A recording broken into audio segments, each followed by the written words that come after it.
Mba ho fafinarita Ny fampalalam-baovao hoarahinao miaraka amin'ny lavashkeri ho finaritra ny tontolo andronao. VTI manolotra anao ny fampalalam-baovao. La 4G Patelma vous présente Ny vaovao. Labelcom, Labelcom, la référence en impression numérique, manolotra anao ny vaovao. Labelcom, la référence en impression numérique. Lulain TV safidy tsara indrindra manolotra anao Ny fampalalam-baovao. professionnel du bâtiment ou particulier. Pour vos articles de bricolage et de construction, choisissez Batimax. Batimax, la qualité au meilleur prix. Manolotra anao ny fampalalam-baovao. Pour votre sécurité et votre confort, de nouveaux services, de nouvelles couleurs, de nouvelles stations. Jovena, source d'énergie. Manolotra anao ny fampalalam-baovao.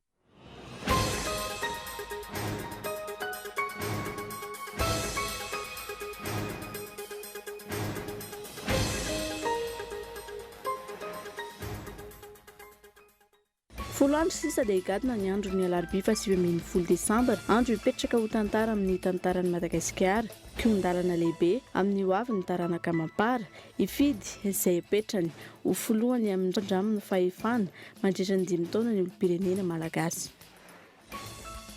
Ampiainany vidin'ny herinaratra hatramin'ny 5.300 ny kandida larina 17 andro Rajoelina rehefa tonga amin'ny fitondrana raha toa ka safidin'ny vahoaka malagasy izany. Lara-pahamehana ny lafiny sosialy sy ny fandriam-pahalemana raha nambarany tamin'ireo distrika no tsy dimy.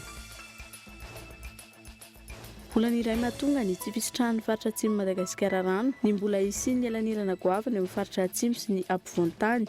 Ilaina raha ny fanazavan'ny maseovon'ny Japon miasa eto Madagasikara ny fiaraha-misalaha entina manarina izany. Tsy mbola lefy laza ireo azon'ely amin'ny endriny mahazatra hita eny an-tsena, miova manaraka ny vanim-potoana ihany koa nefa ankilany ireo azon'ely enti mandravaka ny fetin'ny krismasy, ravaka izay tsy manana hevitra ara-teolojia sy foto-kevitry ny noely raha ny fanazavan'ny mpaitantara. Kasika ny fihetsiketsehan'ny Gilets jaunes ao Frantsa kosa indray 7 sy 9 alina ireo mpitandro ny filaminana ny otsehan'ny fitondrana, maheriny 1 sy 3 alina ireo mpanao fihetsiketsehana, maheriny 500 amin'izy ireo no nampanatsoana hanaovana fanadihadiana. Nantsipirin'ireo avy hatrany.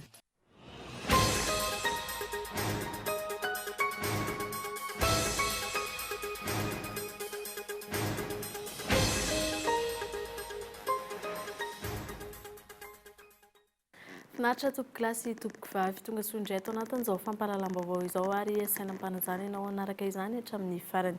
Isatarantsika ny fampalalam-baovao amin'ny tsy alina ity. Nisy naka ankeriny tokony tamin'ny mitatao vovonana teo teny soavina ny mpandraraha Malik Karmali, mpandraraha sy mpanondrana PPN eto amintsika. Nahenona pobasy teny an-toerana tamin'ny fotoana nitrangan'ny fankanan-keriny azy raha ny fanazavana voaray fiara izay ihany ty mpandraraha tsy ihany no nentin'ireo mpakakely nitondra azy. Misy mamoaka ny amin'ny tambazotra tserasera amin'izao fotoan'izao ny laran'ny fiara V8 izay nitondrana azy. Lasa 30 minitra ilay fiara nentina nakakeriny no nanaraka ny polisy raha ny fanazavan'ireo nanatry maso. Andrasana moa ny tohin-draharaha ary hotaterina aminao eto amin'ny fampalalam-baovao ny Kolo TV hatrany mikasika izay. Amin'ny sehatry ny politika kosa dia 10 andro sisa dia higadona ny andro ny alarobia fa 20 ny volana desambra izao izay hipetraka ho tantara eto Madagasikara, kiondalana lehibe ho amin'ny fiainam-pirenena sy ny hoavin'ny taranaka, ifidy izay hipetrany ho filoham-pirenena ary hametrahany fitokisana sy ampindramin'ny fahefana mandritra ny 5 taona ny vahoaka malagasy. Arao ny matoan-dahatsoratra Andra Arson. Tsisy marina izay tsisy eo. Fomba fiteny malagasy io momba ny fahamarinana izay ambara fa fisaka. Mipongatra tsikelikely ankehitriny ny fomba fanaon'ny kandida larana fa 2020 tamin'izy nampindramin'ny vahoaka ny fahefana tamin'ny taona 2020 ka hatramin'ny taona 2020. Velarantany antapitrisany amin'ny faritra 4 eto Madagasikara, Melaky, Menabe, Antsinanana, Sava no efa namidiny tamin'ny orinasa vahiny. Tany maro ihany koa no nanaovany ady ankafetsena ka raha tsy nosoratana tamin'ny tenany sy ny zanany dia nosoratany tamin'ny orinasany. Volam-panjakana, izany hoe volam-bahoaka amina miliara maro no nahodiny ho an'ny tombotsoa manokana sy ny orinasany. Tsy vitan'izany fa mbola nampiasa milisy ny tenany tamin'ny taona 2010 akana fitondrana dia ny zanadambo izany izay nampitondra faisana olona tsy mitovy firehana tamin'izany fotoana izany ka nasainy natao azalambo. Mazava ihany koa ankehitriny na tsy nambara tamin'ny fomba ofisialy ny fiarahana amin'ny mpitondra teo aloha sy ny ekipa ny HVM nandritra ny fampielezan-kevitra fihodinana voalohany ka hatramin'izao. Ireo mitovy fomba fanao amin'ny fampiasana ny fahefam-panjakana sy ny rafim-panjakana ho amin'ny tombotsoany manokana no tafaray sy tafarady ankehitriny. Ka efa tsinjo fa ho may tokoa ny tanety raha sanatrika ho tafaverina eo amin'ny fitondrana izy ireo. Dradradradraina ihany koa ny ametrahana fitsinjaram-pahefana tena izy ao anatin'ilay mampifaharoa kanefa ao anatin'io ihany koa dia lazaina fa tsy maintsy apetraka ny fitondram-panjakana tantanana filoha matanjaka. Izany hoe filoha afaka manao didijadona fa inona no marina. Soa fa efa mahiratra ny vahoaka malagasy ka tsy ho andairany tsao sy ny lainga ary ny fitaka efa tandra vadikoditra amin'ny kandida laharana 520 sy ny mpiaradia aminy. Ka tsy ho voafitany intsony amin'ny alarobia fa 17 volana Desambra ho avy izao fa isafidy ny tanora malagasy manana viana afaka hitondra fampandrosoana maharitra marina amin'ny lafiny rehetra ny firenena dia i Andry Rajoelina. Efa natsinjo izany fitadiavana fahefana hitadiavana tombotsoa manokana ho an'ny tenany izany ireo ben'ny tanàna miisa 270 manerana ny nosy ka ireny ny arahana hita ireny nanao fanambarana mezinezina fa anohana tsy misy fepetra ny kandida laharana 17 Andry Rajoelina. Teny tsotra no amarana anazy ary ianao mba ahoana?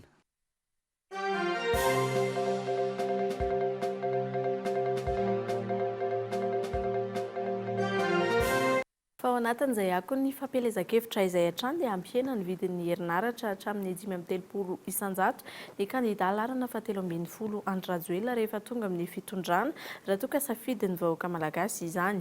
Laharam-pahamehana ny lafiny sosialy sy ny fandriampahalemana raha nambarany tamin'ireo distrika izay anotsidihany onasaina. Mitohy hatrany ny fitsidihana tanterahan'ny kandida laharana 17 Andry Rajoelina amin'izao fampielezan-kevitra izao. Isan'ny notsidihany tamin'izany ny tao Ankazobe izay nilazahany fa ananganana tetika asa goavana maro, anokafana orinasa ary hatsaraina ihany koa ny seha-piarin'ireo mponina hiteraka asa maro. Ny resaka fisompina koa, omena zanaka koa nareo afaka ivaporoandro belebery na koreny afaka zany zavatra ho ataontsika ivaporoandro tsy miandry zavatra ela be. Zarenareo ny any Maorisy, ny any Ile-Maorisy ny olona anankiray mihinana akoha eo amin'ny 20 kilao isa-taona. Tsika eto Madagasikara zany raha misy 10 kilao. Federal ny tonga de lazaina. Rehefa tafapetraka ao iavoloha tsy andry volana na taona fampitombotsika avoheny ny afamikarana herinaratra manerana Madagasikara. Federal zany ny ataoko hoe 800 mégawatt eo anatin'ny 5 taona.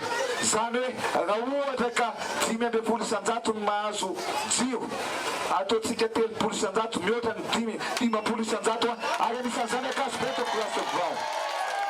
Anisan'izany Akazobe. Anao centrale solaire eto, anao centrale hydraulique eto ataoko mandalo eto dia tsy vitan'izay fa mihena farafahakeliny 20 isanjato ny vidin'ny jiro ny jirama oloana reo vahoaka eto Akazobe. Zany ny fanampy ataoko anareo to Klasevao. Isan'ny notsidihany ihany koa ny tao Mangamila, Ambatomanohina, Anjorobe, Fiaonana, Ambohitromba ary Betatao. Toerana izay nanambarany ireo programa maro voarakitra ao anatin'ny IOM ampandrosoana ny firenena malagasy. Zany lazainy sasany manofy fa izy ny tena manofy satria zavatra tsy vitany Andry Rajoelina ny avita anazy sy tonga ny fahampotsoana eto Madagasikara to Klasevao. Ekena sa tsy ekena? Mety sa tsy mety? Lazainy zalandray hono hoe Andry Rajoelina ny lehibe any dahalo. Zany lazainy mpifaninana amiko. Andry Rajoelina hono manao trafika ena basy. Andry Rajoelina hono mpangalatany. Andry Rajoelina hono mampiesona.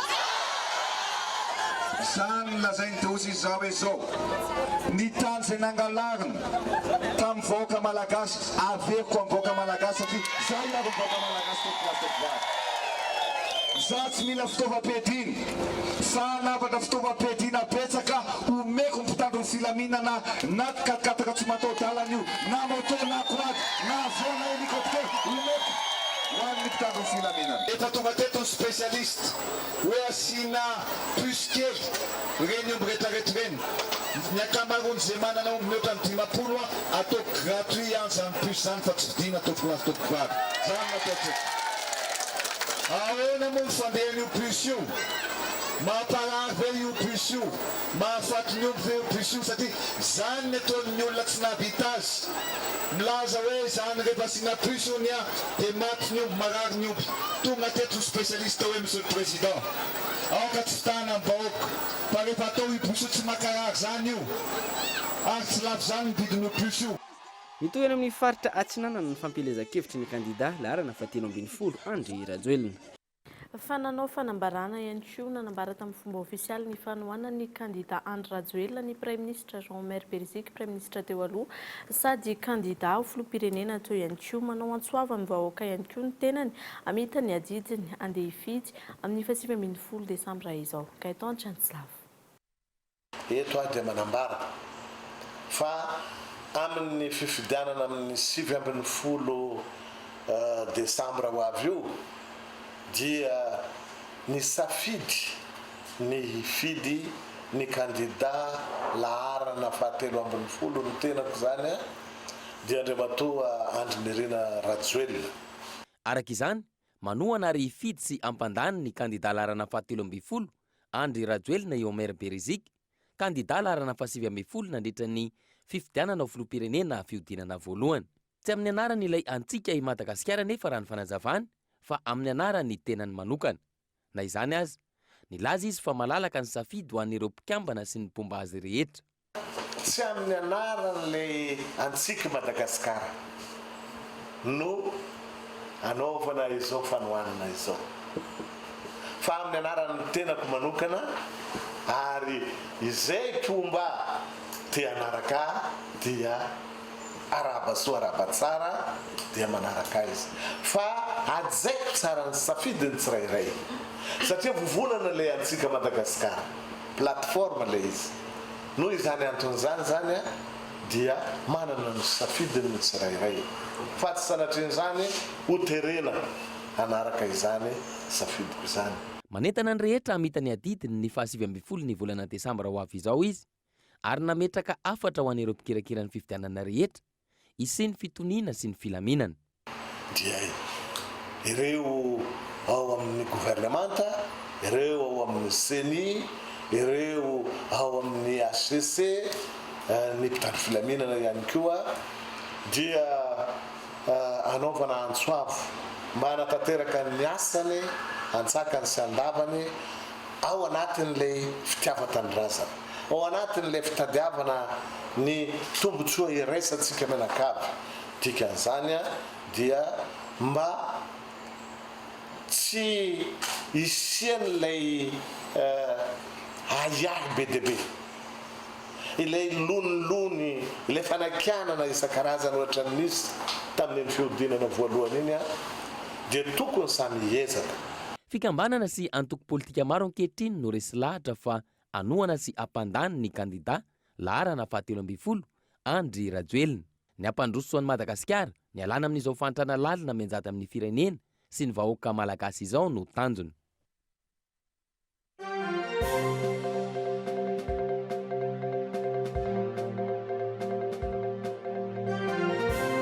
Fa tato anatin'ny telo taona ihany koa dia tsy nitsahan'ny totongana ny fiainam-pirenena na teo amin'ny sehatry ny politika izany na ny sosialy na ny toe-karena vokatry ny kolikoly mila ezaky ny rehetra ny fanarenana izany sy ny ady amin'izay kolikoly izay sy ny ady amin'ny tsy maty manota ihany koa raha nambarany Tale General Bianco nandritra ny fanambarana ataony manoloana ny andro maneran-tany iadiana amin'ny kolikoly ny fahasivy volana Desambra fanadihadiana vetrany.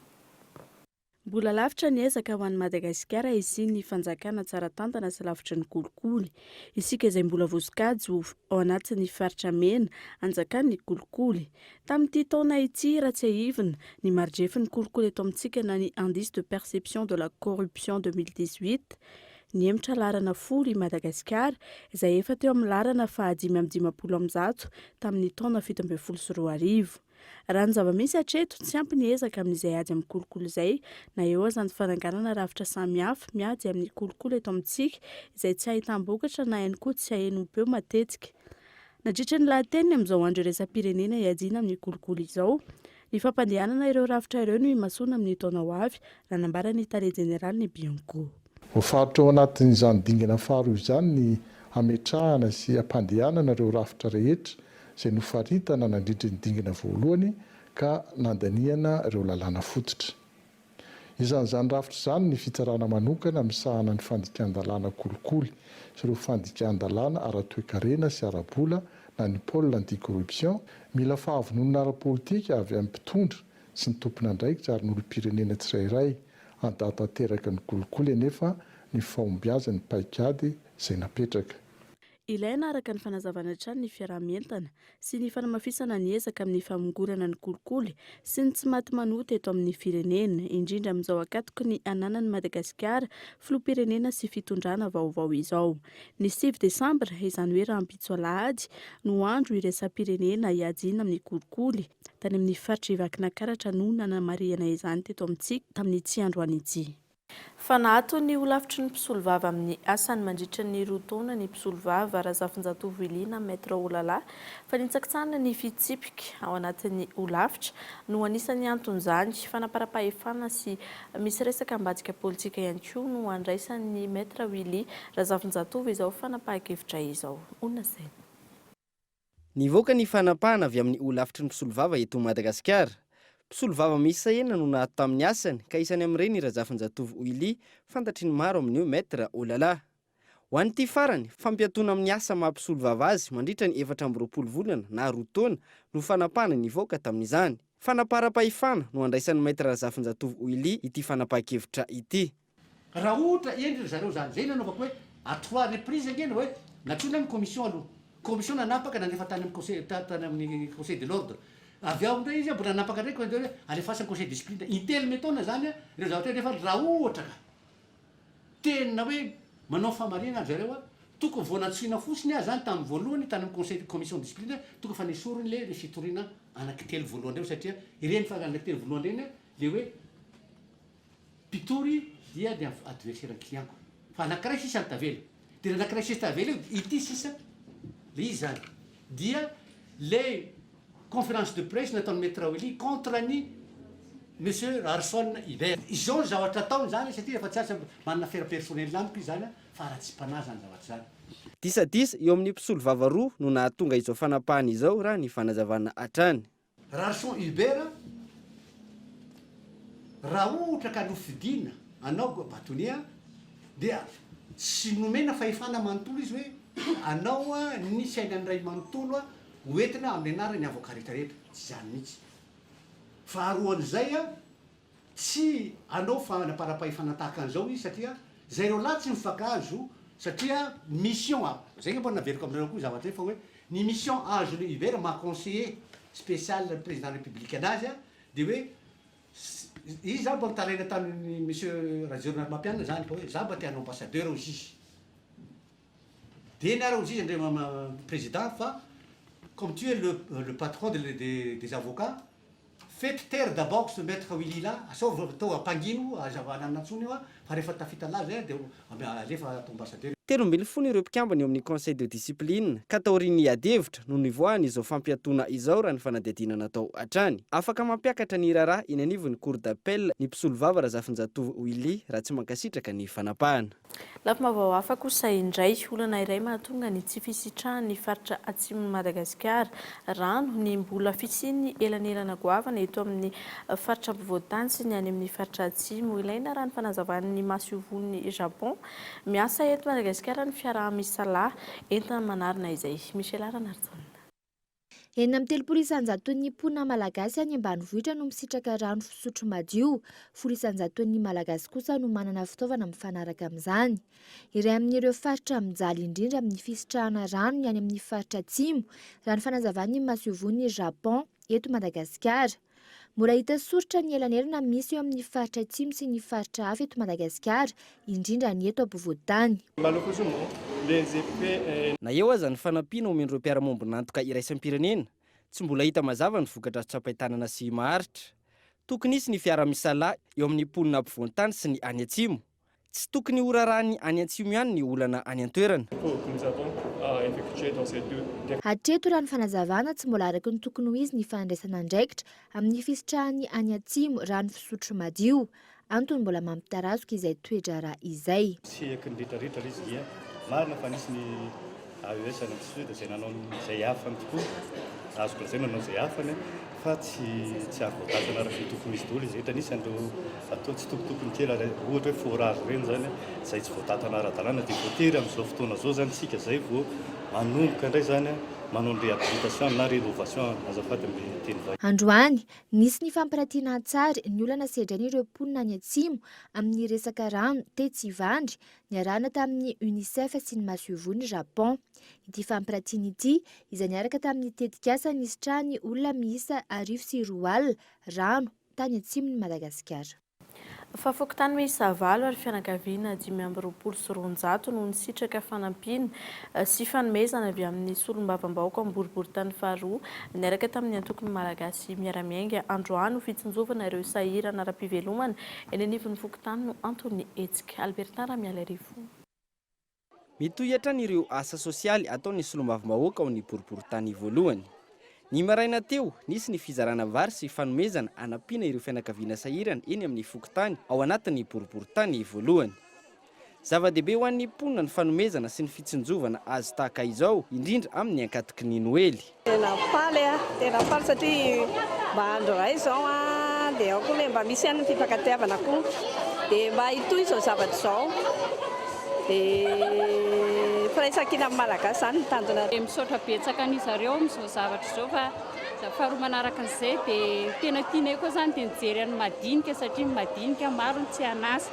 Ohatranay zany manana zanaka tanora zay dia no avy ny tanora mba tianay mba ho jereny mpitondra. Hetsika fanao isan'ny taona no natao tamin'ity androany ity. Fokotany miisa 9 no nisitraka izany ary fianakaviana miisa 520 sy 200 no nizarana izany. Vary rokolao niaraka tamin'ny fanomezana no nozaraina. Dia mizara vary zay eto satria fantatra fa ilay vary sy ilay vidina vary no tena mampalahelo an'ilay olona ka izany ny anaovanay an'izao fietsehana izao. Fietsehana izao atao amin'izao andro sarotra izao. Amin'izao andro sarotra izao dia manao an'izao zay ka miaraka amin'ny MMM zany zay manao an'izao. Dia misy fokotany 5 zany no raisin'ny MMM dia ny anay dia fokotany anankitelo. Dia mahazo vary rokolao isan'olona zany ireo olona ireo dia misy cadeau zay ampianay misy cadeau kely ampianay amin'izay vary zay. Ho fitsinjovana ireo sahirana no antony ity hetsika ity. Fiara-miasa teo amin'ny solombavam-bahoakan'i Madagasikara voafito tao amin'ny boriboritany voalohany sy ny antoko malagasy miara-miainga ity asa sosialy ity. Fa hiato vetivety atao anatin'ireto dokavaratra vitsivitsy ireto isika mialoha ny anarana toy ny fampahalalam-baovao izay ahitana ny slalom fa eo ihany koa ireo karazana hazo noely manaraka ny toetrandro amin'izao fotoan'izao. Rehefa avy eo ary.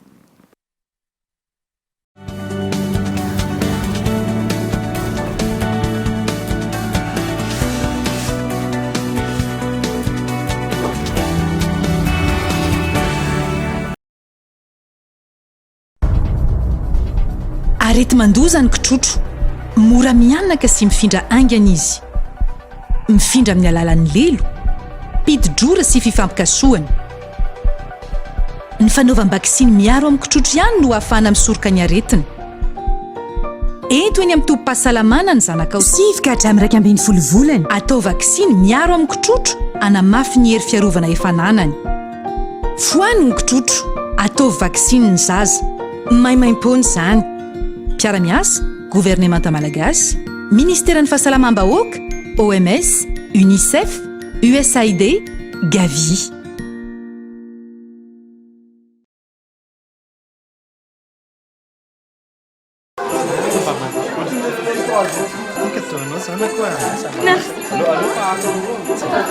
Iainy finaritra ny fotoana mampihetsi-po.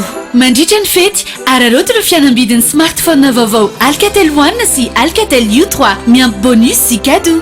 Eny amin'ny toeram-pivarotana Orange zany ny fotoana hatramin'ny 13 janoary.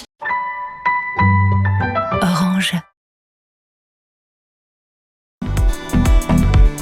La route ne sera plus jamais la même avec Jovena. Vivez de nouvelles expériences. Faites confiance à la qualité de nos carburants premium et à la sécurité de nos cartes de paiement Énergie Plus. Profitez de nos grands espaces de stationnement et de tous les services dont vous auriez besoin.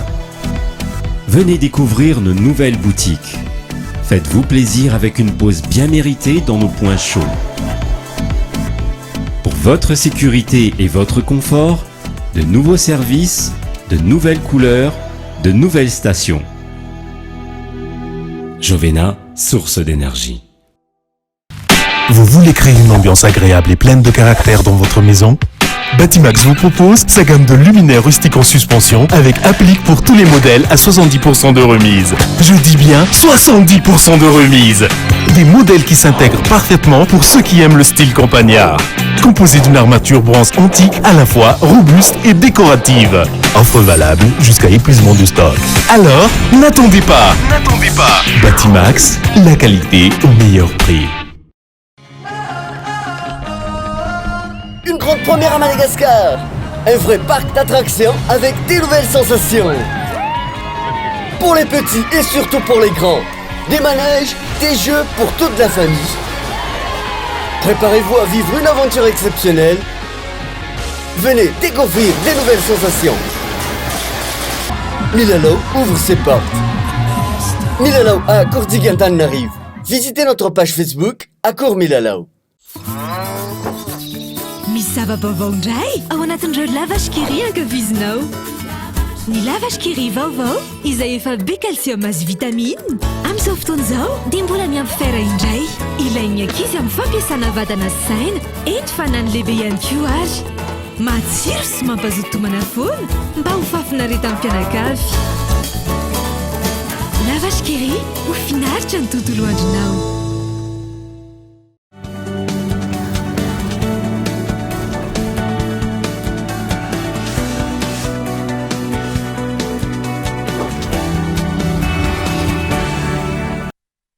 Tafaverina ato anatin'ny fampahalalam-baovao indray isika ankizy miisa 100 tao amin'ny ivotoerana Asamano nisitraka ny fanampiana avy amin'ny Leo Club Androany Asasoa izay efa fanaon'ny Leo Club hatrizay tafiditra ao anatin'ny fankalazana ny faraiky amby 20 taona ny Leo Club manerana izao tontolo izao Gaëtan Andriantsilavy no mitatitra ny andinin'izay.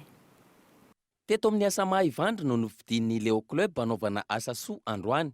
Fanomezana vary sy goûté ho an'ireo mpianatra miisa 100 izay tafiditra ao anatin'ny fankalazana ny faraiky amby 20 taona ny foronan'ny Leo Club manerana izao tontolo izao. Tsy voalohany ny fanomezana tahaka izao raha ny fanazavana ary mbola isy ihany koa any amin'ny toeran-kafa. Ny Leo Club izay manao asa soa sy fanampiana ara-tsosialy amin'ny sehatra rehetra. Donc le safidy eto amin'ny Asama naovana le asa zay satria en fait ny Leo rehetra ao anatin'ny programme international ny Leo Club sy Lions Club misy ny fikarakarana ny ankizy sy ny tanora. Dia ny Asama vao miforitra voaingana vao roa taona mbola tsy tena niara niasa taminay mihitsy mbola tsy nanao taty mihitsy dia izay donga le safidy. Mitovy foana ny asa sosialy fanampiana roatry eto Madagasikara fotsiny zao misy Leo Club 420 izay miparitaka eraky Madagasikara ny eto Antananarivo fotsiny misy 420 isa. Ireo Leo Club rehetra ireo miezaka foana manao ny asa soa rehetra izay azoko atao. Dia tsy misy safidy hoe tsy maintsy zao na zao fa afaka anaovana asa soa daholo ny domaine rehetra rehetra. Mampianatra mamaky teny sy manoratra, mamerina indray ho any an-tsekoly ireo ankizy mitsokan-daharana, mampianatra asa tanana madinika ho an'ireo ankizy 17 taona no miakatra izay tsy mianatra intsony. Ireo amin'ny ankapobeny no asa iandraiketan'ny ivotoerana. Itsovy ohatra, nijanona tsy nianatra intsony nandritra ny 3 taona noho ny tsy fisiana. Niditra taona 5 na 7 atao amin'ny ivotoerana izy ary taona 7 na 5 izy amin'izao fotoana. Tsy fampina ray aman-dreny izany tsy fahafana dia tsy voatery mijanona andaharana na haritra 3 taona izany mijanona mianatra dia avy eo miverina mianatra dia 7 atao. Zava-dehibe ho an'ny ivotoerana ny fanomezana tahaka izao. Antony, misakafo amin'ny ivotoerana avokoa ireo ankizy mpianatra ary tsy ampy ny sakafo raha ny fanazavana.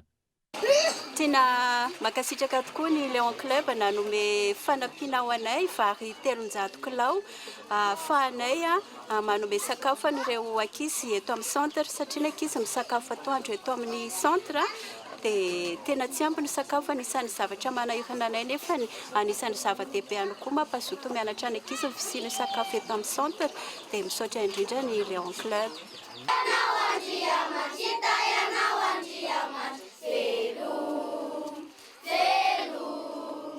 Fanosokafana tamin'ny fomba ofisialy tamin'ny ity androany ity ihany koa ny speed service etsy amin'ny centre commercial Kourdika, toerana ahafahana manamboatra sy mikojakoja ny fiara amin'ny fitaovana arifomba, eo ihany koa ny fivarotana ireo kojakoja samihafa fampiasa amin'ny fiara. Henri Florian.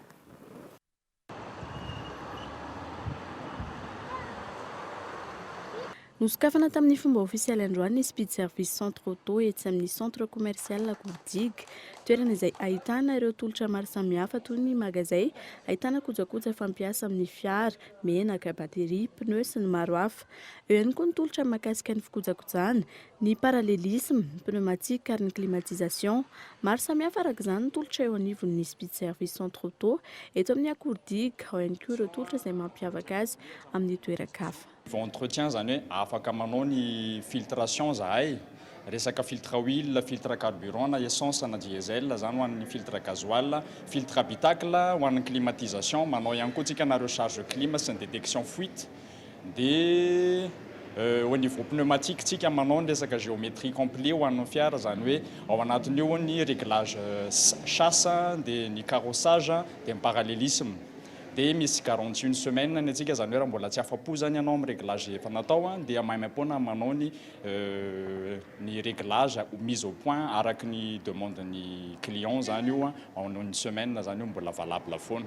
Tombony aloha zany ho amin'ny mpanjifa voalohany indrindra raha manao entretien eto aminay ianao mividy filtre huile, mividy huile, dia maimam-poana ny main d'œuvre na vidange, zany hoe zéro ariary zany ny vidange atsika zany. Dia manana large gamme tsika ho an'ny lubrifiant fotsiny satria manantsika produit révision basé na 5000 km, ny total Shell. Manana koa tsika produit lubrifiant de gamme ny Yako sy Motul numéro 1 mondial. Zany hoe ireo zany amena avantage ho an'ny client hatrany hatrany, manana safidy izy aloha zany ndray ho an'ny lubrifiant. Mais ka filteur ny produit atsika ho an'ny filtration produit allemand reo. Zany hoe na ny ampoule raha tsika manana ihany koa tsika produit allemand daholo, ny Narvas, ny Philips, manana ndraiky Xenon tsika, manana large de gamme tsika amin'ny resaka accessoire kely majinijinika, ny resaka ampoule. Ny additif ihany koa tsika manao ny Likimolis ny Yako. Misokatra ny alatsinainy hatramin'ny sabotsy manomboka amin'ny valora sasany hatramin'ny 9:00 ny speed service ary ny alahady ndraiky kosa dia amin'ny valora sasany maraina hatramin'ny 12:00 atoandro. Tombony lehibe ny fananana toerana ahitana fitaovana arifomba tahaka izao, nanambarany mpanjifa. Raha jerena tombanina aloha zany ny fitaovana ampiasainy dia tena fitaovana arifomba, ary fitaovana tena ara-dalàna zany, tsy misy raha fahitako zao tsy hoe atahorana ny qualité an'le zavatra ampiasainy. Ary zareo izy tena professionnel be satria mametraka garantie izy amin'ny produit izy varotany, mametraka koa izy nefa service après vente ho anjahatra ho atolony an'le mpanjifa koa. Zahatra tena hoe zahatra tsy ampy amintsika zay raha ohatra any amin'ny mpanjifa sasany hita eto manodidina no jereo.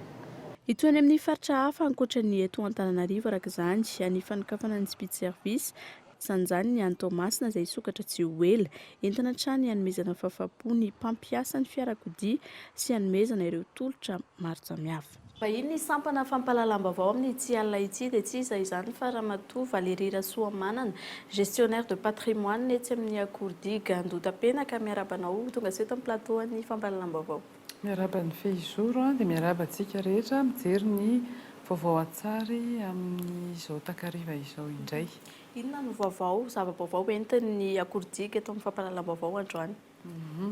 Misy zava-baovao maromaro zany ao anatin'izao vanim-potoana fanomanana ny akatoky ny fety faran'ny taona izao dia ny krismasy zany sy ny fitsenana ny taona vaovao 2024.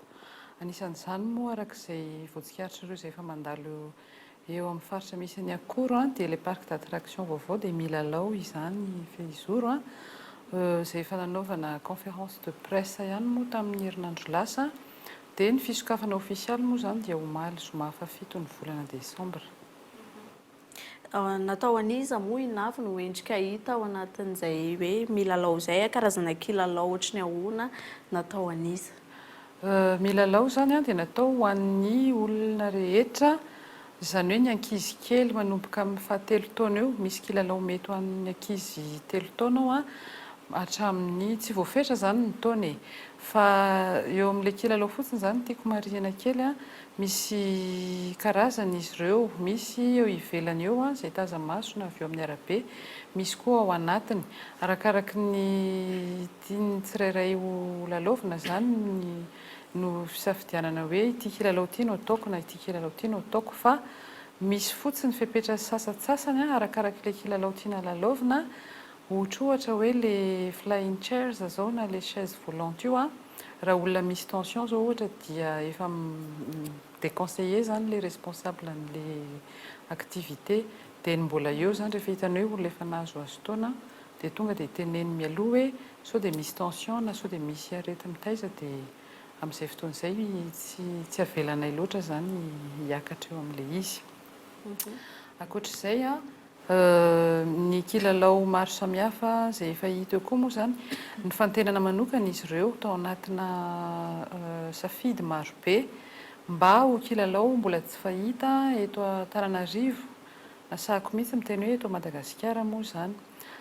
Isaorako manokana aloha ireo rehetra izay efa nanohana ny antso tamin'ny fisokafana rapomba ofisialy omaly, ny androany koa moa zany dia betsaka mihitsy ireo olona izay efa tonga ary tena hita mihitsy hoe faly. Omaly zany ny zavatra tsikaritra kely ankizy tanora ny tena betsaka fa androany dia tena hoe fianakaviana, ary nefa izay mihitsy ny tiana voizina atao anatin'ny fisokafana io parc d'attraction io fa izoro hoe natao hampirahina ny fianakaviana ilay izy. Amin'izao moa efa sahirana miasa sy samy variana amin'izay mahavariana azy daholo ny tsirairay arotoroton'ny fiainana, dia hoe ndao tsika hanangana toerana anankiray ahafahan'ny fianakaviana miaraka mifaly, ahafahan'ny fianakaviana miaraka manalazy e. Izay ngamba ny azo hibangona ny zavatra rehetra azo atao ao.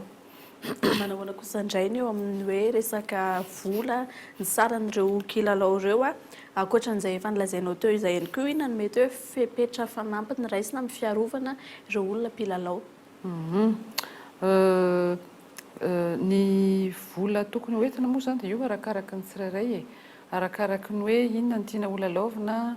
Misy karazany ao efa mihoatra ny 520 ny activité misy ao na ny anatiny na ny ivelany zany, manomboka amin'ny 2,000 ny kilalao hatramin'ny 5,000 alina. Fa 5,000 alina io tiako marihana eto fa olona efatra ny afaka miara milalao amin'ilay kilalao 5,000 alina io, fa somary mioraka kely daholo foana manko izay olona tenenako an'io vidiny io hoe lafo loatra. Ny ezahana mihitsy zany ny parc d'attraction milalao natao ho an'ny rehetra, dia ao fotsiny zany samy misafidy an'izay mety aminy tsirairay avy. Misy carte d'accès izay moa ilay izy, carte d'accès kely milalao izay vidiana 1000 ariary, kanefa ndraiky io raha ohatra ianao tonga dia mividy recharge na 20 000 ariary dia tonga dia maimaimpona ilay carte. Manaraka izany tiako marihana kely ihany koa ankoatra ny vaovao dia ny milalao zany ilay parc d'attraction milalao ilay lalam-baovao ambadiky ny akory ilay mifandray amin'ilay nouvelle rocade iny koa tiako tsindriana manokana hoe efa no amoraina arak'izay azo atao mihitsy zany ny fandehananao amin'ny centre commercial akory avy any amin'ny centre ville, satria raha mahalala moa fa na ny embouteillage niny efa mahasorena daholo indrindra amin'izao akatoko ny fety izao. Ny parking koa moa zany dia mijanona eo amin'ny parking ny akory ny olona rehefa andeha ao milalao fa efa misy trajet efa nasiana flèche anoloana ny tsirairay mandalo aty amin'ny loanan'ny food court Mazotoa aty dia misy vavahady anankiray manokana misokafana namboarina mihitsy ahafahan'ny olona miditra directement amin'ny parc d'attraction. Feno izay fanazavana mikasika ny parc d'attraction milalao izay fanentanana farany ara ho an'ny rehetra indrindra amin'izao hoe akatoko ny fetin'ny farany taon'izao. Fanentanana farany dia manasa antsika tsirairay ho tonga ao amin'ny parc d'attraction milalao satria tena zavatra tena mbola tsy fahita eto amin'ny firenena ilay izy, dia ho an'ireo izay efa mahafantatra an'ilay izy hoe tany ivelany sy mahita an'ilay izy mety hoe efa mahafantatra fa mitonga ihany koa nefa ary betsaka mihitsy no miteny hoe efa fahita tany ivelany fa dia tsara ihany koa nefany singaniko manokana koa ny resaka sécurité satria iny foana no miverina matetika efa natao ndraisina ny fepetra rehetra zany mba ho zéro risque satria fantatray fa ain'olona no lalaovina eo tsy naka risque mihitsy zany izahay tsy manao compromis mihitsy zahay amin'ny resaka sécurité fa isan'andro dia mijery ny attraction antsirairay ny responsable avy mivérifier ny resaka sécurité koa dia amin'izao akatoky ny fety zao dia tongava amin'ny lalao ety amin'ny centre commercial Akordiga fa ho feno fifaliana ho afapo tanteraka mihitsy ianao ary ho amarana ny taona mpifaliana tanteraka zany tsika ao anatin'izany. Isaorana ianao Ramatoa Valérie Rasoamanana ny vahiny teto amin'ny plateau. Fa anisan'ireo azo lazaina hoe zava-baovao ao amin'ny Akordiga ihany koa ny fampiaingona ny château d'eau amin'ny alalan'ireo jiro samihafa anintona bebe kokoa. Isy ihany koa ny fizarana ireo fanomezana samihafa toy ny godisa ao anatin'izay fetin'ny Krismasy izay ary isy ihany koa ny rouet de Noël ao anatin'ny fanaingona hatrany sy ny fiatrehana ny fetin'ny Krismasy fa rehefa miresaka an'izay fetin'ny Noël izay kosa isika dia tsy mbola lefa laza hatramin'izao ireo hazo Noël amin'ny endriny mahazatra izay hitadiavana fikafika fanaingona azy manomboka mivelatra ihany koa nefa ankilan'izay ireo endrika hazo Noël hafakely manaraka ny vanim-potoana sy ny fanatontoloana ireny haingo sy endrika hita maso ireny izay tsy manana hevitra ara-teolojia sy manova ny hevitry ny Krismasy ihany koa raha ny nambarany manam-pahaizana natonina fanadihadiana vetrany. Mandidina ny 5,000 sy R1,000 hatramin'ny 5,000 sy R1,000 ireo karazana hazo Noël amin'ny endriny mahazatra hita eny an-tsena amin'izao fotoana izao. Misy ireo ravaka fanampiny ataon'ireo mpivarotra nomezana endrika bebe kokoa ireo hazo Noël amidiny. Manomboka tsikelikely ny fanjifana izany amin'izao fotoana izao raha ny fanazavany ny mpivarotra. Efa manomboka mividy zao le société sy le ho an'ny fiangonana ireny. Misy mividy ihany fa manontany zany izy fa tsy tena mbola tonga dia mitondra eo amin'ny 350 dia ohatrany tena be mpanjiro. Ohatra nisy ataona ihany fa tsy dia tena ampy ara ny qualité ana sapin tamin'ity. Tamin'ny herintaona zao nisy zay zao nana sapin tsara be fa tamin'ity ohatra'izao fotsiny ny qualité ana sapin. Mbola eo ary tsy lefa laza ireo hazo Noël mahazatra saingy ankilany ihany koa manomboka mivelatra sy miova manaraka ny vanim-potoana ny hazo Noël eto amintsika ankehitriny. Antony, tsy misy hevitra ara-teolojia manokana ireny endrika ivelana sy ravaka samihafa ireny, hoy manam-pahaizana natonina. Ka tsy mahagaga raha ohatra ka miova izy, miova nisy an'ireny fomba taloha asiana hoe vovo, hoe mampiseho an'ilay lanezy. Dia izany koa ireny gabe Noël ireny hoe miasina volombava fotsifotsy be dia salamy zao petipetina kely. Ka teto amintsika tsy misy lanezy. Dia neverina izy navelan'ny olona le misy an'ireny io dia navela le izy. Dia nitsanga raha teo ny olana amin'ny tontolo iainana tokony arovana ny hazo. Dia misy dikany ara-baiboly ara-teolojia akory le hazo ireny. Izany hazo avela ireny samy manao izay mahamety azo fotsiny ataony syntète plastika aloha le izy dia mety zavatra hafa ihany koa. Asorana zavatra hafa ireny. Azo atao any an-tokantrano ary tsy voatery andanimbola betsaka ireo hazo Noël miova manaraka ny voninandro sy ny fanatontoloana ireo. Misy ohatra ireo amboarina amin'ny taratasy tsotra, gazety na ihany koa papier mâché, misy ireo vita amin'ny baoritra sy hazo. Mandidina ny R3,000 hatramin'ny R2,000 kosa ireo haingo fandravahana ireo hazo Noël mahazatra eny an-tsena. Amin'ny tontolo ny fanatanjahantena kosa indray tena nanomboka androany ny famaranana ny taom-pilalaovana 2024 amin'ny taranja slalom izay nikarakarain'ny club ACCT nampitondrainy ny anarana hoe slalom last race tetsy amin'ny kianjan'ny TMF Ivato. Fanadihadiana vetrany. Tontosa androany ary farana rahampitso ny famaranana ny taom-pilalaovana 2024 eo amin'ny fiadiana ny tompon-daka ny Madagasikara amin'ny taranja slalom izay nikarakarain'ny club ACCT ary omeny ny anarana hoe slalom last race. Voromaro ireo mpifaninana tamin'ity androany ity ao ihany koa ireo mpankafy tetsy amin'ny kianjan'ny TMF Ivato. Tamin'ny 9 maraina nanomboka ny lalao nampiavaka azy tamin'ity indray mitoraka ity ny fisian'ny pasager tao anatin'ny essai chrono. raha nivokatra azo tamin'ny essai chrono androany imika no nanao ny fotoana tsara indrindra tao anatin'ny fepitaona iray minitra sy 30 sekondra sy 90 ampahazatony. Narahany tsioro tamin'ny fepitaona iray minitra 17 sekondra sy 50 ampahazatony. Isitraka ny teo amin'ny larana fahatelo narahiny Fred Steady izay nitondra ny Ford Ranger. Izay no top 5 raha nivokatra vonjomaika tamin'ny androany fa teo amin'ny larana fahaenina no nisy ny Tera narahiny Manina sy BR nahitana ny Tsito ny teo amin'ny larana fahasivy ary nofarana ny Adri teo amin'ny larana fahafolo. Itorapitso araka izany ny fifaninanana eo amin'ny famaranana ny tampilalaovana 24 amin'ny fiadinan'ny tompon-dakany Madagasikara amin'ny taranja slalom karakarain'ny club CCT arahinao amin'ny fandarina Mekamag ny alarbiala ho avy izao ny Antsipriny ny fifaninanana.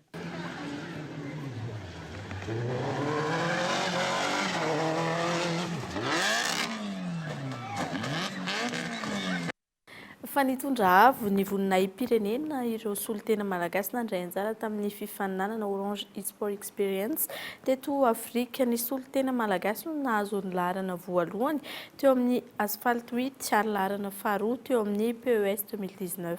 Onasaina. Niditra tamin'ny andiany faharoa i Madagasikara tamin'ny fifaninanana Orange Esport Experience izay tanterahana di Afrika. Fifaninanana amin'ireo jeux vidéo toy ny Asphalt 8, PES 2019, ny Street Fighter sy ny maro hafa. Tany Dakar no notontosaina ity lalao ity ka nandromba ny solitena malagasy ny larana voalohany teo amin'ny Asphalt 8, ny larana faharoa teo amin'ny PES 2019 ary tsara toerana ihany koa teo amin'ny Street Fighter. Tamin'ny vokatra azo tamin'ity taopilalaovana momba ny sehatry ny vidéo tamin'ity taona 2018 aloha zany dia tena faly dia faly satria anisan'ny tena compétition lehibe ny azo tamin'ny tournoi tany Dakar izay natao tamin'ny asphalte. Stratégie tsy niova no tatia Madagasikara ihany fa nitovy ihany. Ny vitena fotsiny zany ny hanao accident sy ny destruction. Fihetseham-po moa zany dia tena faly natongavana tamin'izao faharoa eto Afrika izao amin'ny PES 19. PDB mihitsy ny zavatra sarotra tany satria mafy dia tena mafy daholo mihitsy ny adversaire ary tsika kosa dia raha ihany solitena tamin'ny taranja PES nefa PDB roa isaky ny firenena zareo tany. Raha amin'ny disiplinako manokana aloha zany dia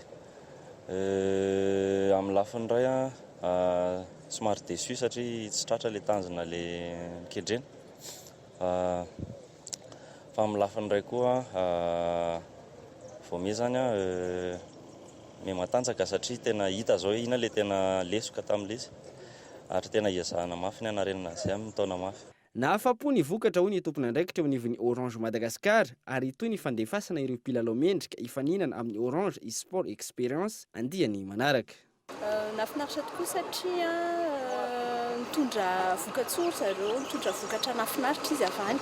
Champion d'Afrique tsy titre kely zany fa tena lehibe mihitsy. Champion d'Afrique amin'ny asphalte ary vice champion d'Afrique amin'ny PES, champion de Madagascar amin'ny Street Fighter izay ezahana renina moa zay amin'ny heritaona.